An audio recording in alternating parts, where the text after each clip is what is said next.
Friends and families, as COVID has become so rampant and so difficult, I am taking this position to show you what are the things that we are doing today in the ICU to help a lot of our patients.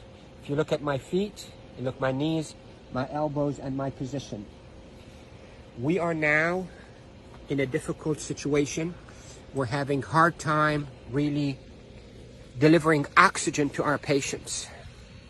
We are having truly hard time treating our patients with respiratory failure on the ventilators.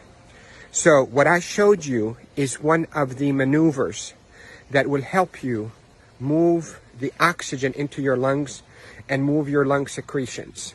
So there are this position that I showed you at the beginning of this video helps you to send oxygen to the lower part of your lungs. COVID will attack the lower parts of your lungs, seep out fluids that is as thick as glue, block the lungs, and lead to suffocation, literally, and respiratory failure. Many studies, without a shadow of a doubt, have shown that the best way that we can deliver oxygen is we, the ICU team, place patients in a position on their stomach. Even the better position is what I showed you at the beginning of this video, where you're on your hands and your knees, then you drop your elbows like this and you put your head down and you breathe in deep and you cough. This is called proning.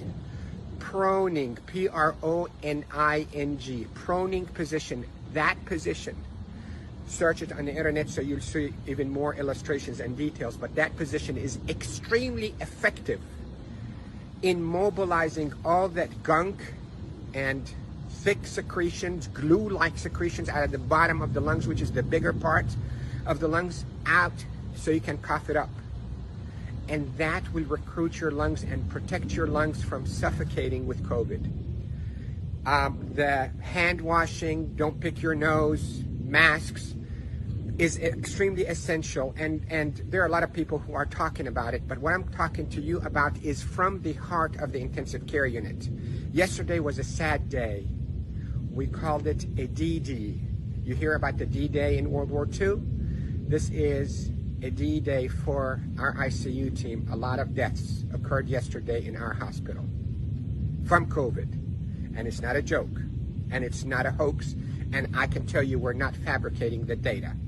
You have doubts, and you think we, the doctors, are fabricating the data.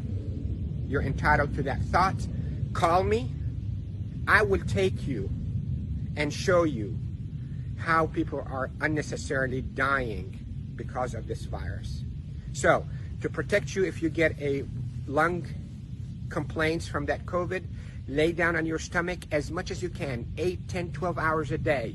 And if you can be on your hands and knees and put your hands down like this and put your head down so your back is going downwards. In yoga, they call it downward dog. You can drain your lungs. The way to liquefy those secretions also, you can drink ginger and curcumin that is sweetened with a little bit of natural honey. It will soften all those secretions and will come out. The reason we are seeing all those respiratory failures and the respirators and the ICU is because the lungs are being suffocated with that gunk and thick glue-like fluids and secretions and dead cells. So what we hope to do is we hope to move those and not trap them inside your lung and form a glue or like concrete that blocks your lungs, but move them, soften up with those secretions with ginger and curcumin with sweetened honey, and move them by laying down on your stomach or even on your knees and your elbows and put your head down. And if you have a family member that know how to keep themselves protected from being too close to you, let them do a little bit of fine tapping on your chest and mobilize all those secretions. With this, I hope you stay safe. Yes, I am Dr. Rafai. I am a doctor here in Panama City, Florida, and I care for patients with acute COVID in intensive care units of all our hospitals. Love you all. Stay safe. Share this because proning saves lives in the ICU. proning saves lives in the ICU. Love you all.